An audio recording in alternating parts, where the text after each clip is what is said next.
Hello, folks, and welcome back to another comprehensive wildfire report for June of 2025.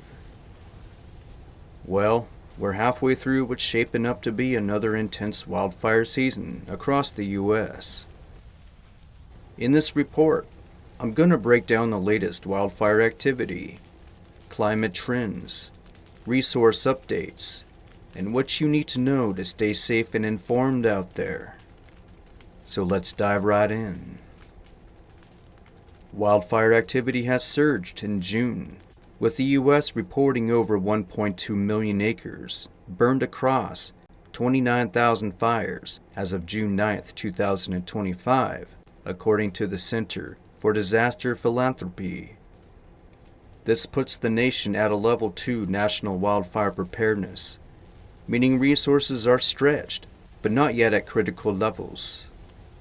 Notably, the number of fires is well above average for this time of year, at 131% of the 10-year average, even though the total acreage burned is just slightly below average at 94%.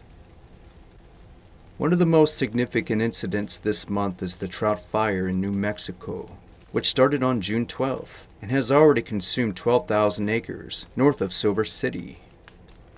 The fire is burning in grass, brush, and timber, and as of June 15th, containment remains at 0%.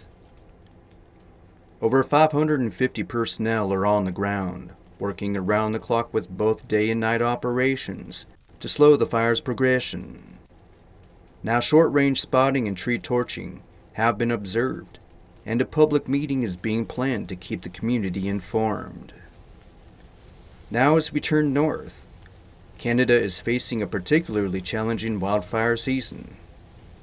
Since late May, more than 200 fires have burned across the country, with 97 considered out of control. Alberta has seen over 89,000 acres burned just since May 26th, and Manitoba has lost over 500,000 acres to fire, prompting the evacuation of more than 20,000 folks.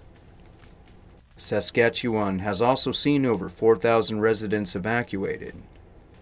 Now smoke from these fires have drifted south, causing hazardous air quality in parts of the U.S. upper Midwest, including Minnesota.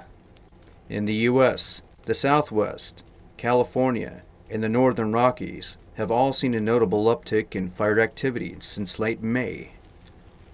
A record-setting heat wave in the northern plains and upper Midwest in mid-May, with temperatures soaring 18 to 36 degrees above normal, contributed to dozens of new fires, including the Camp House fire in northeast Minnesota, which has destroyed 144 structures and counting. Now climate conditions are a major driver in this season.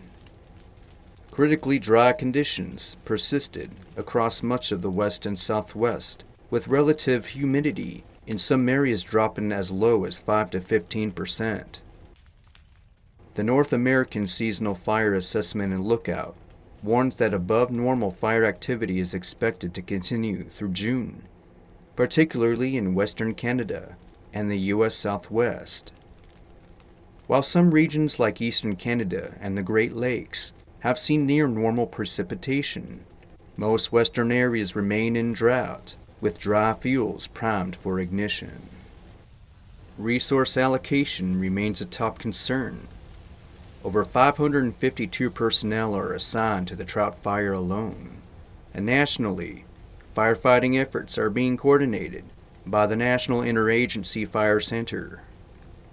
As of mid-May, 28 crews, 130 engines, and 13 helicopters were actively deployed to large incidents across the country. Now the U.S. Forest Service, CAL FIRE, and local agencies are working together to manage resources.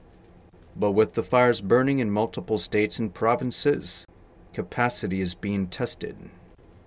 Now on the policy front, the President's June 2025 executive order aims to restructure the federal government's wildlife management approach.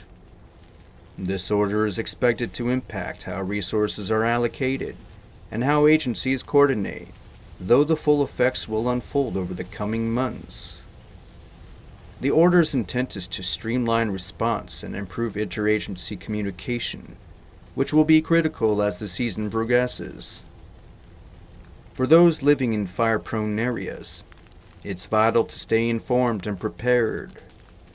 Local officials have declared multiple states of emergency, and evacuations are ongoing in several communities. Air quality alerts have also been issued in regions affected by smoke drift, particularly in the northern U.S. and southern Canada. Residents are urged to monitor local alerts, prepare evacuation plans, and ensure defensible space around homes. Now looking ahead, the outlook for July and August remains concerning.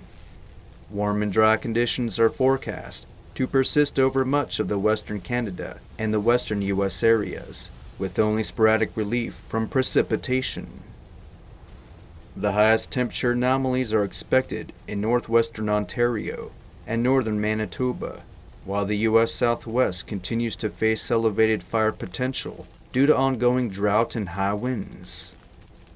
In conclusion, June 2025 has already proven to be a month of heightened wildfire activity across North America. With over 1 million acres burned in the U.S., hundreds of thousands more in Canada, and critical fire weather conditions persisting, the need for vigilance, preparedness, and support for our firefighter personnel has never been greater. And there you have it, folks. Now stay tuned to this channel for ongoing updates, and remember, support your local fire department, follow evacuation orders, and stay safe out there. Rusty West, over and out.